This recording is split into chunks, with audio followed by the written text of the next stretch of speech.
affidavit. And that was after the war, we had an affidavit from my husband's aunt and uncle in New York, but unfortunately the uncle died on our wedding day. And his aunt was told by her lawyer not to renew the affidavit because she had also known my husband, her nephew, when he was a boy.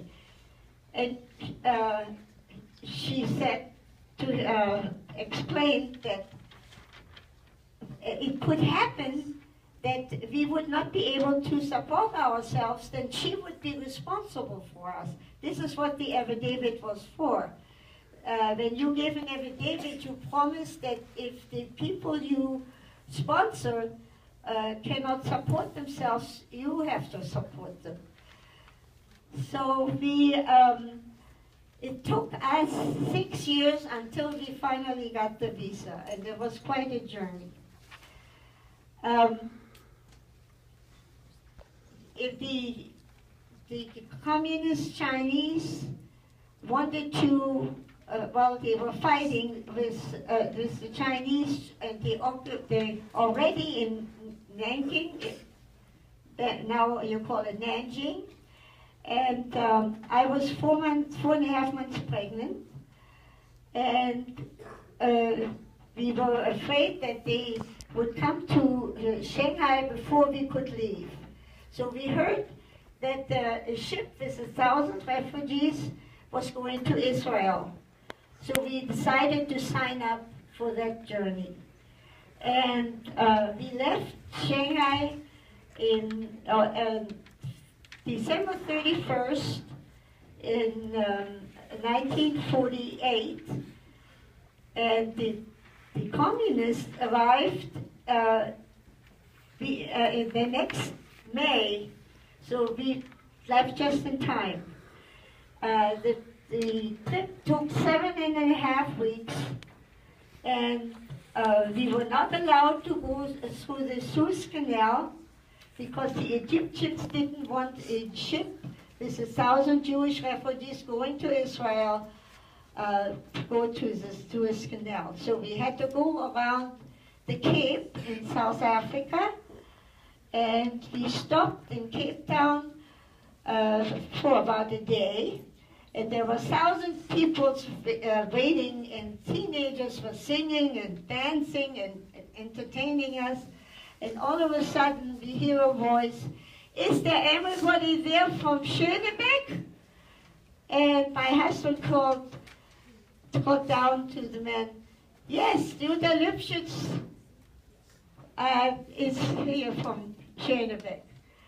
And this man had a shoe store in Schönebeck, and I knew him well, and he was very excited, and when he heard we were expecting a baby, he showed with his hands how small I was when he last saw me, and now I was having a baby.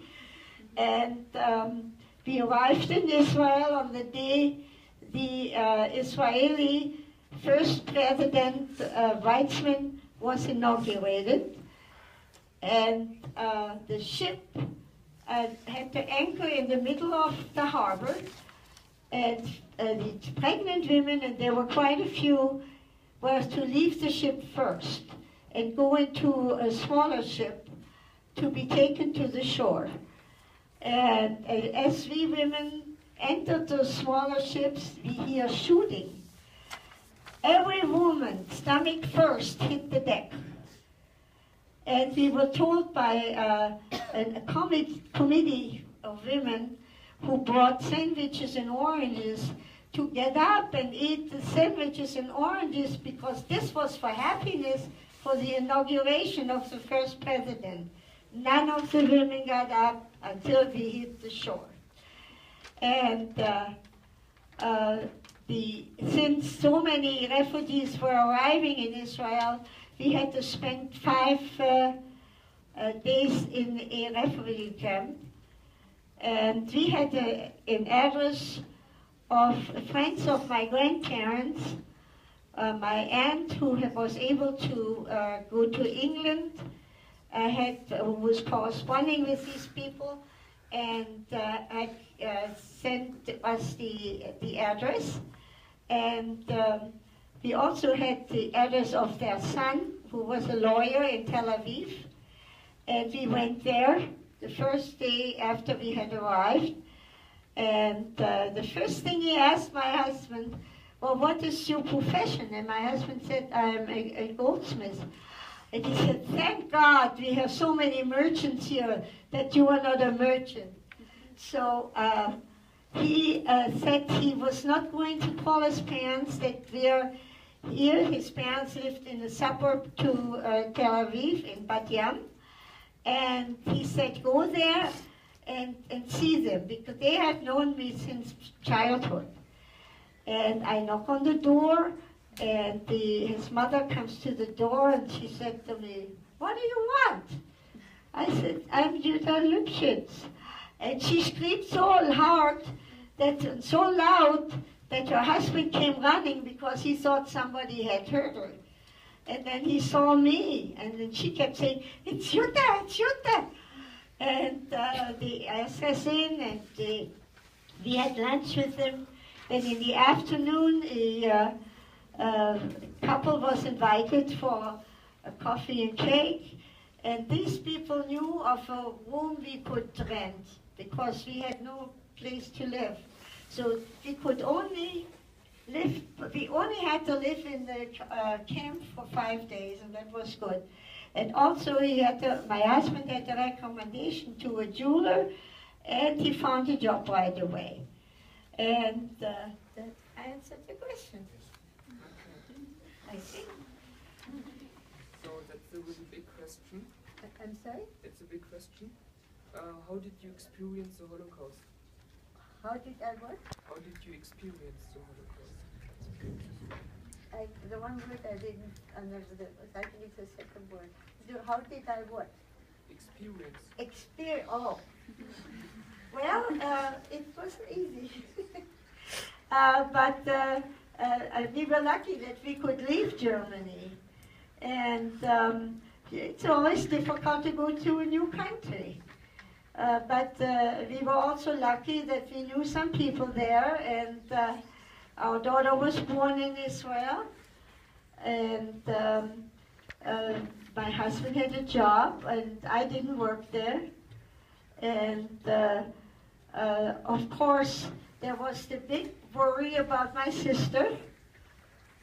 That is really the biggest worry, because my sister was still in Germany, and she had I met the first child she had, but then she had another child, and we did not know that she was pregnant again, 7 months pregnant, when she was sent to the concentration camp in Czechoslovakia, to Theresienstadt, or Terezin, where she gave birth to another boy. And also, of course, we were concerned how our life would continue. Okay. Have you ever talked to the members of your family about these days of your life, or do you do so today? Well, I guess I jumped the rope a little bit here, that I told you about my sister. Yes, of course you are concerned, because you don't know what is going on. And today I have children of my own, and I'm concerned about them. And so really, in those days, there was no way to get any information from anybody. But of course now it's different. Yeah? Okay. You have never stopped talking about your experiences to young people. You go to schools and so on. So since when have you been able to do so? When did I start? Mm-hmm. I'm speaking to schools, to churches, to organizations, to anybody who wants to listen to me for over 60 years. And I intend to do it as long as I possibly can, because I think the world should know what happened. And I find now that in many places there's more interest in because it's so many generations